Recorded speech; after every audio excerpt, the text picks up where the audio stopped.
beginning 66%. So for commercial customers, that's going from $292 to $487. And for industrial customers, it's going from $1,084 to about $1,806. The revenues will be, as they are now, used toward meeting the city's climate goals. In late 2021, the council passed 3 climate goals, and they are reducing emissions 70% by 2030, becoming a net zero city by 2035, and a carbon positive city by 2040. So the projects that this tax will fund are very, very similar to the current projects that are currently funded. So resident and business incentives to reduce energy use, to give you some examples, accelerate building weatherization and electrification, more local renewable energy generation and storage, and supporting zero emissions. A couple of others that I thought were important: mobility options, emphasizing solutions for underserved segments of our community, and zero waste efforts, repair, reuse, recycling, which the city is known for. Now, initially, this issue was discussed at a $5 million rate. And then after some public engagement and lots of feedback, the city council increased it to $6.5 million to include wildlife mitigation, especially.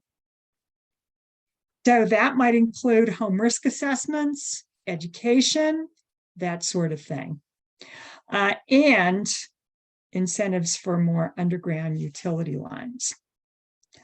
Now, the cap, which is one of the 2 taxes that would go away if this passes, is collected on energy consumption. And it was first approved, to give you a bit of history, in 2006 for 7 years, primarily focusing on reducing greenhouse gas emissions and increasing energy efficiency. It's been passed 2 more times, 5 years each, and now it's set to expire in March of 2023. This tax currently generates about $1.8 million a year. The other tax that would go away if this passes is the utility occupation tax, and that is levied on both gas and electric consumption. And that was initially passed in 2010, and then most recently passed in 2020, when voters approved a 20-year franchise agreement with Xcel. So it was approved by voters for 5 years at a reduced level to pay the cost of municipalization, to fund the city's clean energy and racial equity goals, and to implement a partnership with Xcel. So again, these 2 taxes would go away, and a new climate tax would replace it if this passes, beginning in 2023.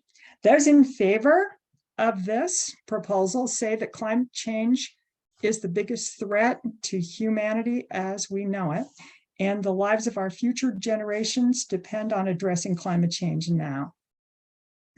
They also say that having more solar and renewable energy saves money in the long run by reducing energy costs and pollution. And finally, commercial and industrial sectors are responsible for a larger portion of energy use and emissions, and as such, they will be taxed more than residents. Now, there's a post saying that the city should focus on municipal issues and services, such as improving roads, supporting police and fire, and reducing crime. They also say that local governments should focus on reducing costs and reducing taxes, and that local taxes will have very little impact on this worldwide problem. So that's a lot. Boulder ballot issue 2B is very related, but I'm going to take a breath and ask Peggy, who's our Q&A manager. Any questions? There were a couple of questions which Deborah answered in a written form, but I'm not sure everybody's seeing that. Oh, sorry. One was, is this an increase? Yeah, so one of them was it $49.66 per month or per year? That's per year. Okay, and I think that's just this tax is $49.66 per year. That is correct. Not their whole electric bill. Yeah. Yeah, and then the other question was how much does the CAP and UOT generate, which I think you answered, and will the climate tax be a net increase? Yes. Right now, the two current taxes generate about 3.8 million. And the proposed climate tax starting in 2023 would generate 6.5 million, with approximately 1.5 million going to fire mitigation. All right, and I have a couple more questions. One of them is, if you have this information, can you mention who supports the issue and who's against it? Sometimes that's very telling. And the answer is, I don't. There are no organizations, pro or con, that have registered. Well, city council is pro. Well, city council referred it, so yes. And that, I believe, is a 9, so it's unanimous support for this. Okay, and the other question is, if you have solar at your residence or business, isn't that exempt from the tax, and only the electricity that is provided to your residence or business taxed? That's a good question. And let me say this, I do have solar. I think that only the amount that you consume beyond your solar, in other words, that you take from the grid, would be taxed, but that could be wrong. And so maybe we should check with the city and or Excel. Okay, and then there was from the audience says Sierra Club supports this, was in their recent newsletter. So it may not be a registered thing, but Sierra Club. All right. Okay. All right, well, good information. So ballot issue B, it's going to be a lot shorter presentation. It's related to A. So it is about improving the issuance of bonds to be paid from the climate tax. So again, this is referred by City Council. I believe, again, it's unanimous. And 2B authorizes a debt increase. So but now here's the important thing. It authorizes a debt increase if the voters approve 2A. So because it's based on the tax. So up to 52.9 million in bonds with a maximum repayment cost of 75 million. If 2A passes and 2B passes, which we're talking about now, the city would be able to issue bonds in the future to tackle high impact projects now, potentially saving or potentially avoiding high costs in the future. If 2A passes and 2B fails, then climate goals will be met on climate projects will be done on a pay-as-you-go basis. So issuing 2B or 2B can only take effect if 2A passes. So the 6.5 million, the thinking is, may not be sufficient to fund major climate projects now. So Those in favor of 2B say the bonding authority helps provide flexibility to achieve cost savings so that new projects can be planned and contracted for before inflation increases the costs. And those opposed say borrowing against future income may leave the city with inadequate future revenue for projects that arise. So questions on this one? There's just one more comment, and that is that Plan Boulder County also supports the climate tax measure. All right.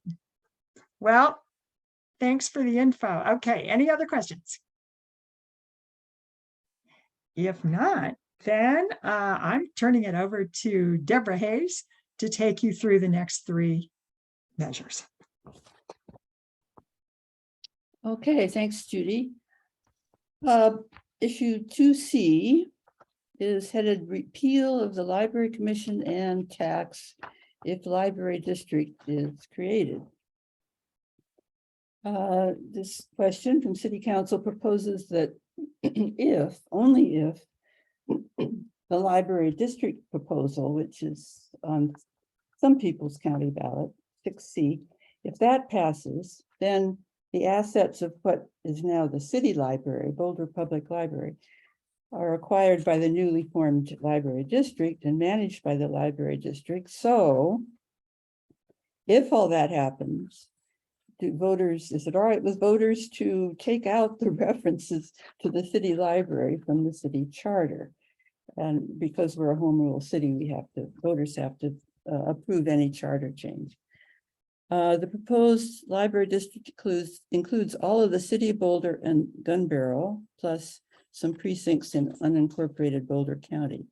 Now on 2C, it seems like an obvious yes vote, and it is not controversial, but there will likely be no votes for whatever reason. If there's no longer a city library, there's no need for the charter to talk about a library commission or a library department or the 1/3 mill property tax appropriation for the library. So all of that can be removed from the city charter.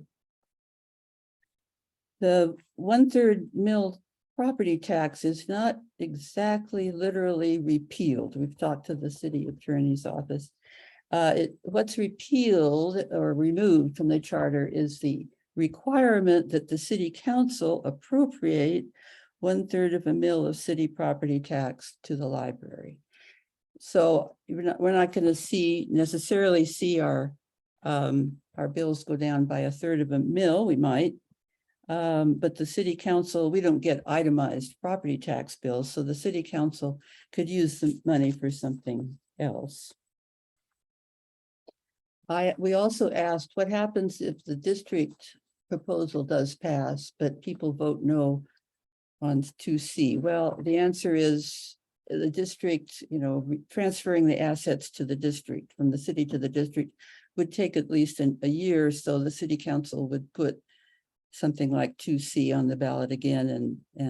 But as I say, that's probably not terribly likely. I don't think people really want to pay two taxes for a library that doesn't exist. Are there any questions on that? Well, there's a comment. The name of the measure 2C is controversial, not a repeal of the library tax. That's right. And then It's just a repeal of the requirement that's in the charter. The city council is required to appropriate 1/3 mill. It's been in there since 1917. So. Okay, and then there's a correction that says city council has already directed staff to draft an emergency ordinance repealing the 1/3 mill library tax if 6C passes and if 2C passes. Okay. Interesting. Thanks.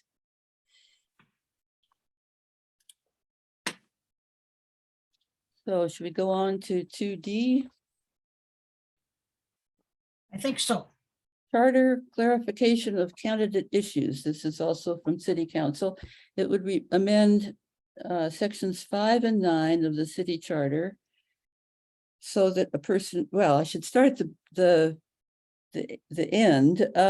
Let's start out with a little background. As you know, presently voters elect 9 council members, and they select one of themselves to be mayor.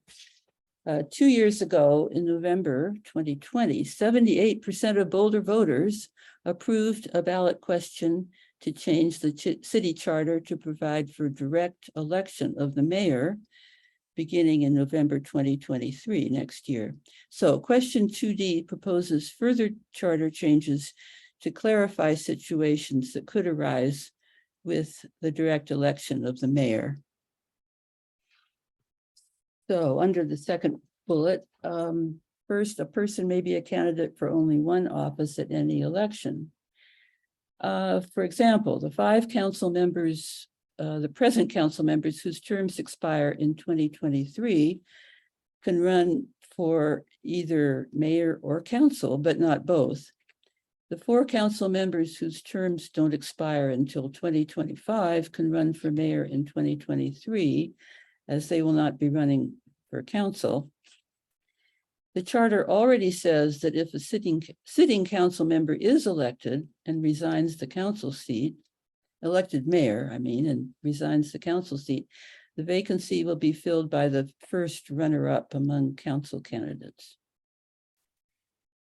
And then under bullet 2, the last items, the swearing in date of the newly elected municipal officials is moved to council's first December business meeting.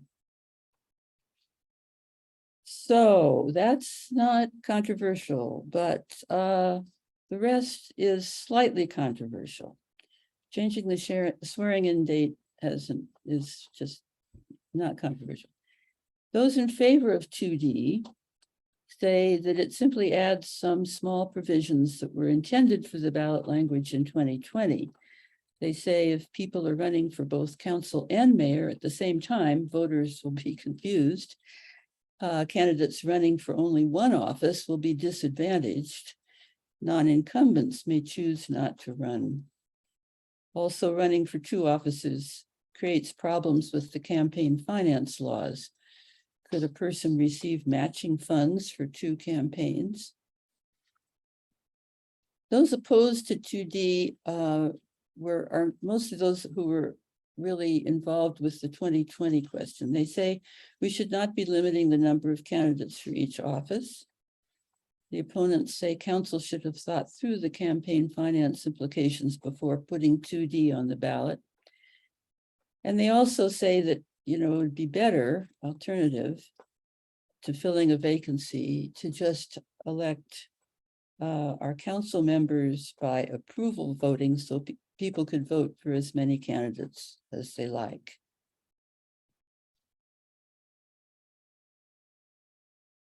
So Peggy, any questions? The only question is, do you know who is against it? Well, as I say, we've heard from some of I can't remember all the people we wrote, some of the people who were very involved in getting, talking most voters into direct election of the mayor. They're saying, why get this really complicated system of, limiting the number of candidates? Why don't we just let everyone run for everything and do approval voting so people could have a choice, rank their choice, or approve of everybody they would accept. Everybody they approve would get a vote. And then there's a clarification about what this is doing. It says voters can only select 4 council candidates, but 5 candidates may be elected. Yes, that's in our written materials. Yeah. If somebody, because the runner-up wouldn't have been actually elected. So that's all the questions on that one so far. Okay, now we come to 2E, and this is where, of course, all the controversy is. This would amend the city charter and move the council and mayor election to even numbered years beginning in 2026. So council members elected in 2023 and 2025 would serve only 3 years. And so like 2023 to 26 or 2025 to 28. And that would be a way of implementing the transition. And then the mayor would elected in 2023 next year would serve 3 years instead of 2.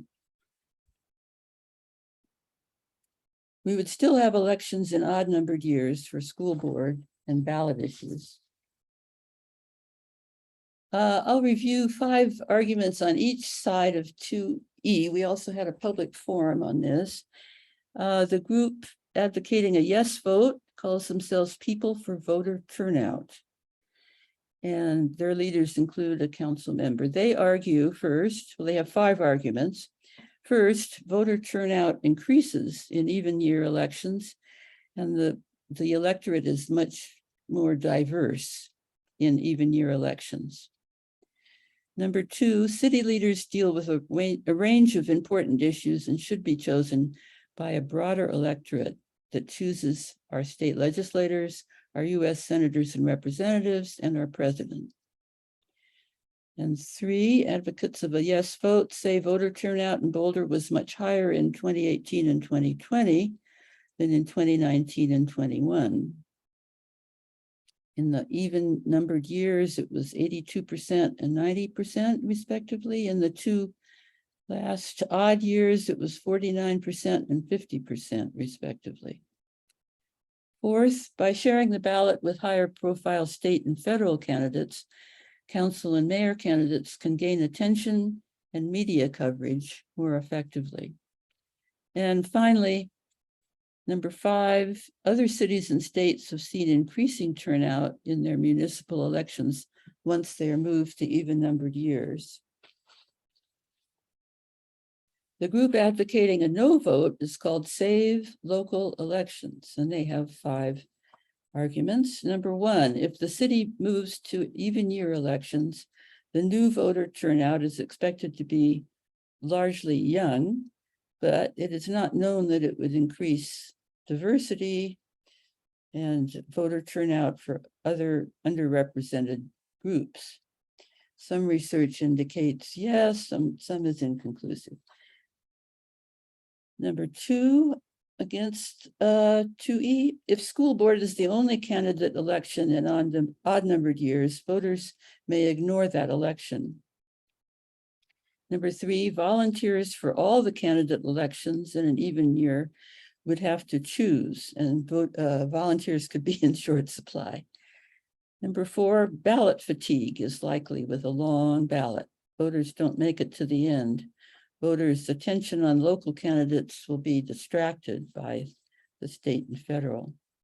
And finally, number 5, the required number of signatures on initiatives, referendums, and recall petitions in the city is a percentage of the number of votes in the previous municipal election.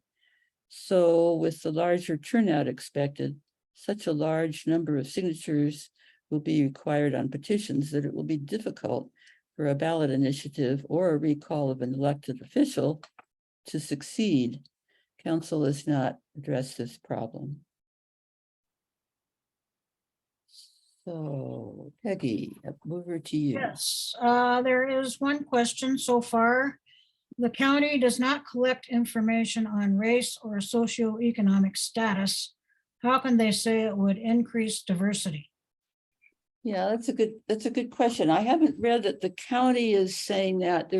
I've seen there's some of the opponents who have looked at a lot of large studies kind of nationwide. But no, the county, it would be, I guess it must be a guess. Maybe they're looking at precinct averages. I don't know. Census data. I just don't I don't know. It's a very good question. All the questions we can't answer, we will answer and put the answers on our website.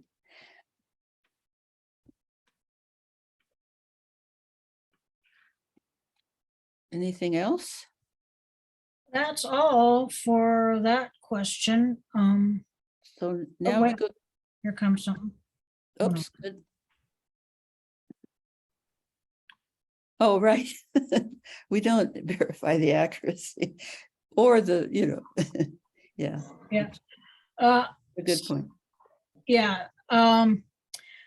So when we get to Judy, which I think is next. Yep. We have a couple questions related to the climate tax. So do you want to do those? Sure, before you start let's do on that? those first. Okay, and they could be things that you're not going to be able to answer. The first one, so this would be related to the bond issue. Is it not also possible that cost savings now will be negated by the interest on the debt? And the poser of this question is correct. I do not have the answer to that. Okay, and then the other question is, has the tax from 2006 lowered the CO2 output? That is a great question for the city of Boulder. Okay, so I think it has, but we can put all this on our website. Yeah, I would venture a guess that the answer is yes, but I always like to base it on facts. So I think that would be best put to the city. all right, so that's all the questions we have for now. All right, well, let's go to ballot question 2F. By the way, this slide should say citizen initiative. It's referred to the voters by via citizen initiative through the petition process. And I'm sorry that I neglected to get that on the slide. So this question asks to repeal Ordinance 8483 regarding the annexation of CU South. And the CU South, the ordinance which annexed approximately 308-acre property known as CU South, the ordinance was passed by emergency vote in September of this year. Repeal means that the annexation agreement would no longer be enforced. Okay, the CU South property would return to Boulder County's jurisdiction, and CU would still own the property. And if it pursues annexation again, a new agreement would need to be negotiated with the city. So a yes vote means the annexation agreement is repealed and the current the current agreement is not in force. A no vote means that the annexation agreement stands. And there are two organizations registered around this one. We have Repeal CU South Annexation that advocates a yes vote on this question. And you have the link there. And then we have No Means No More Delay. And that organization advocates a no vote. And you have the contact there, and it's also on our website. So a bit of history here. In 2019, CU applied for annexation. And in exchange for that, CU agreed for the annexation. CU agreed to deed approximately 80 acres to the city for flood mitigation infrastructure. The city is, I believe, using 36 of those acres and the remaining 44 for open space. Now, per the agreement, there's an additional 75 acres that is available for CU to purchase for open space. In 2021, community groups and community members opposing this proposed annexation successfully petitioned to get question 302 on the ballot. And so that question was placed on the ballot in November of 2021, and it was called, let's see, let the people decide on the annexation of CU South. And it required, what these opposers wanted was they wanted more requirements, specific site plans, financial plans, and voter approval for city utilities and services beyond flood control. Now, in September of last year, the city council passed, as I said, the emergency ordinance to annex the property, citing the need to protect the public from flood damage. So in November, 302 was voted on, and it was rejected.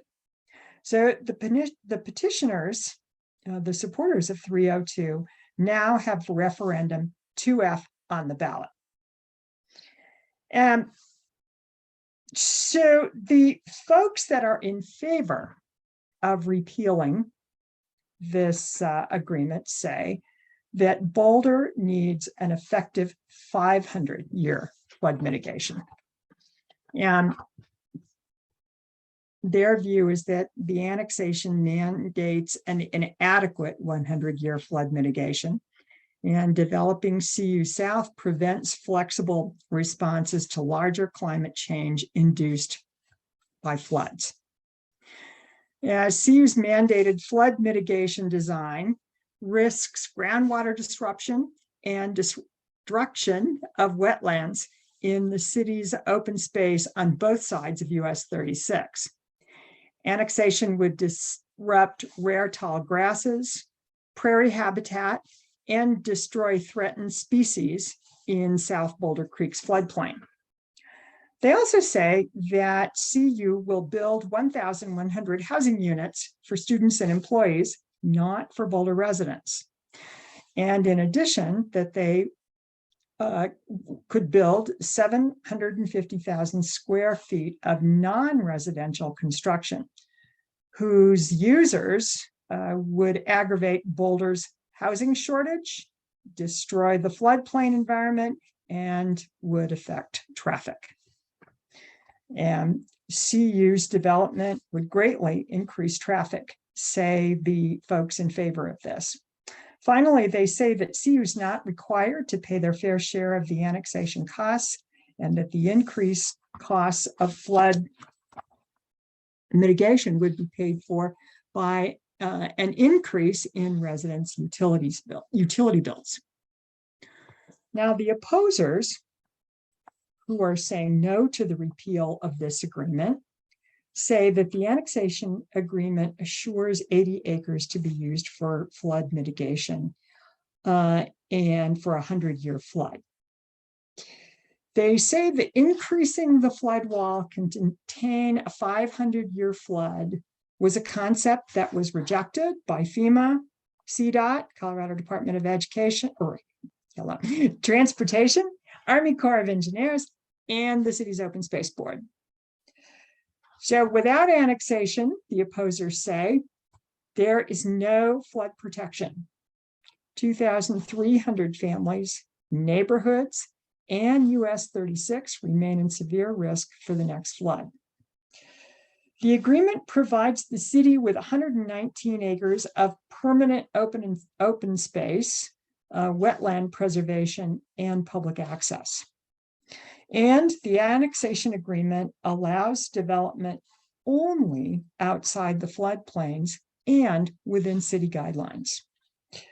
The 1,100 housing units, which we've mentioned, means less commuting and less traffic congestion. And then finally, the opposers say that the continuing opposition is tedious, a waste of time. The process was thorough and legitimate, and that there is no reason to overturn years of research, planning, public hearings, and good sense. So that's a whole lot, and I am ready for questions. All right, I see one here. might be a comment. Let me see here.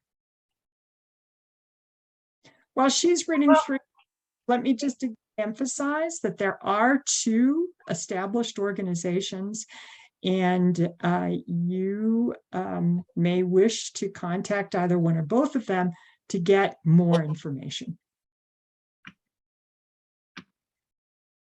Okay. Okay, so basically, I think it would be, I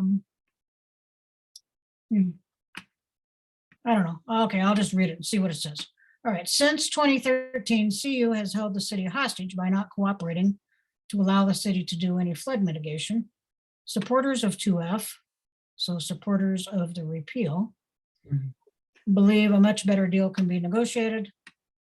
CU needs the city annexation in order to build. A yes of 2F is for appropriate flood mitigation by a better deal, whereas a no would allow the development of 750,000 square feet of non-residential space. So I'm not exactly sure I understand all of that because it seemed a little conflicted, but no, I think it's all clear. I think that yes, this annexation agreement negotiated does have to do with flood mitigation, and there is a disagreement between those on the yes side and those on the no side as to the extensiveness of needed flood mitigation. And let's see, more questions. I don't see any more. Okay.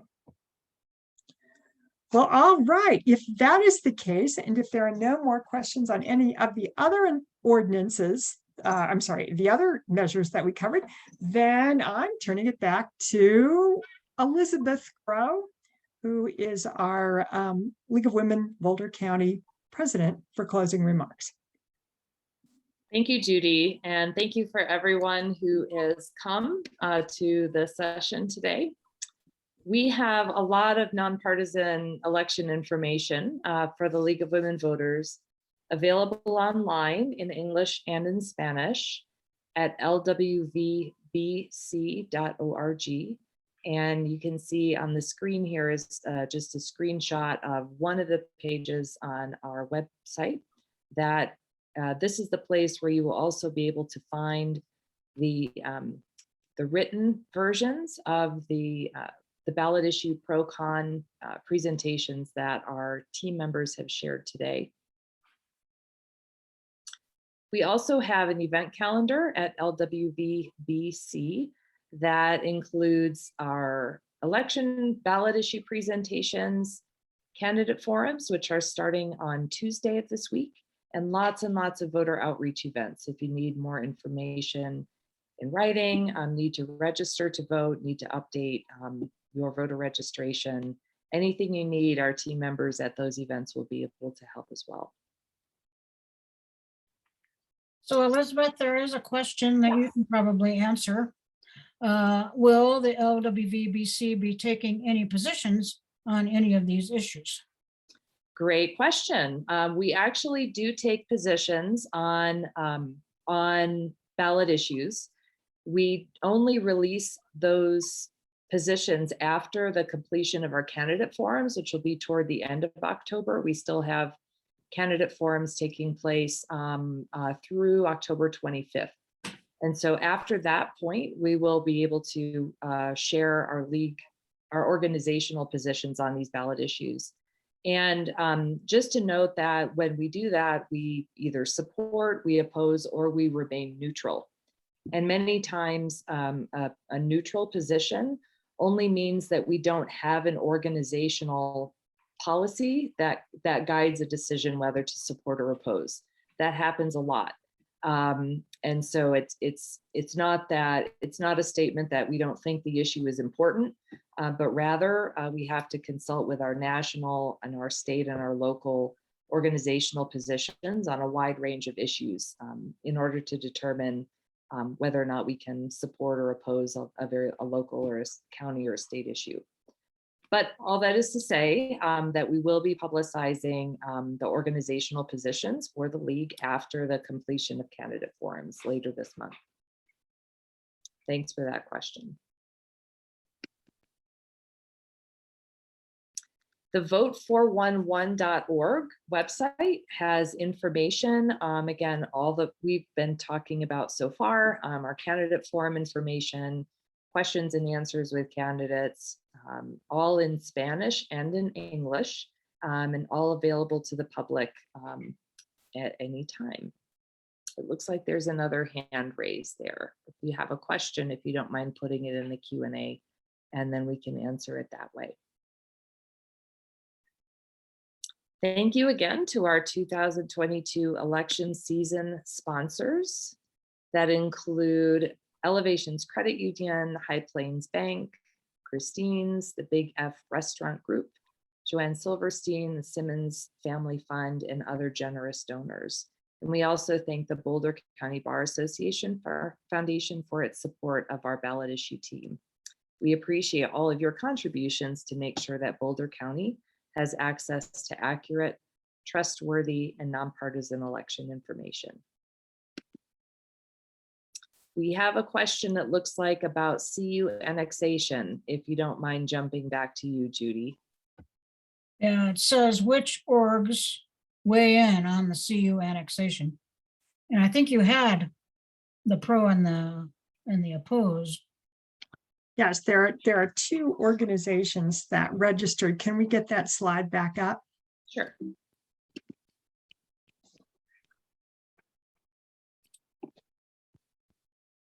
And so my experience here is that both of these organizations have extensive information and knowledge about this question. And so I would encourage you to contact either or both of them to get more information. Did that answer the question? I think so. Yeah, I think they both have websites, right, where you can They find. do, and they're on this slide. But let's see if I can quickly get it. Yeah, the yes one is repeal CU South annexation. And the no one is no means no more delay. Right, repeal CU South annexation. If you Google that, if you can't get this link up here. And then the other one you can Google is no means no more delay. Okay, and now we have a question on 2D. I still don't understand 2D and how it impacts the community. Yeah. Well, maybe it'll be clearer when we start. Oh, here's a comment. No, that's about 2F. Sorry. 2D.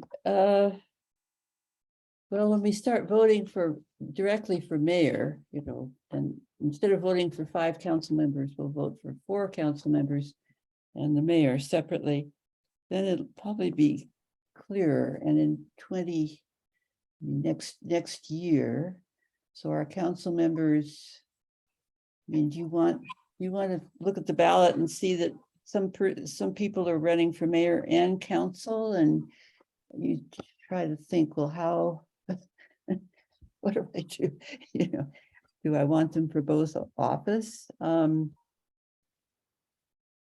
looking at more questions. You could contact us on the website, on the contact us page. And maybe we could talk it through, because we do have some people that are really, really in the weeds on this, and you need to be in the weeds. Would that work?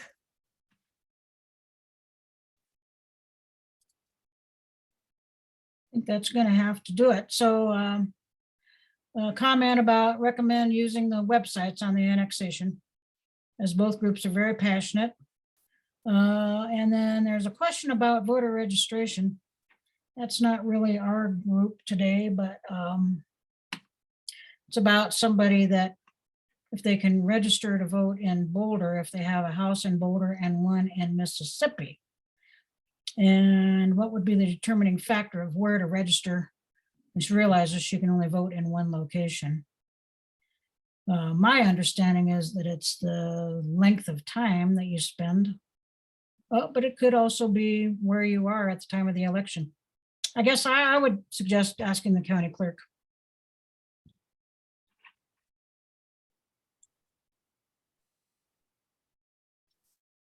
And there was a comment on 2D again that reminding us that right now or next year, a person can run for council and then run for mayor. We're taking away, 2D would take away that opportunity. Yes, we'll be, somebody asked, are we taking up 2C, the library district? Yes, that's next week. Is that 3 p.m.? Sorry to be. Yes, That's Yeah. correct. Yeah. October 16, 3 o'clock to 4:30. We're starting with the Boulder Valley School District issue, then we'll do the library district, then we'll do the 3 county issues, and then all 11 statewide issues. So that's our marathon session. all right, and I think we're probably about out of time. Yep. I guess Elizabeth has done the closing.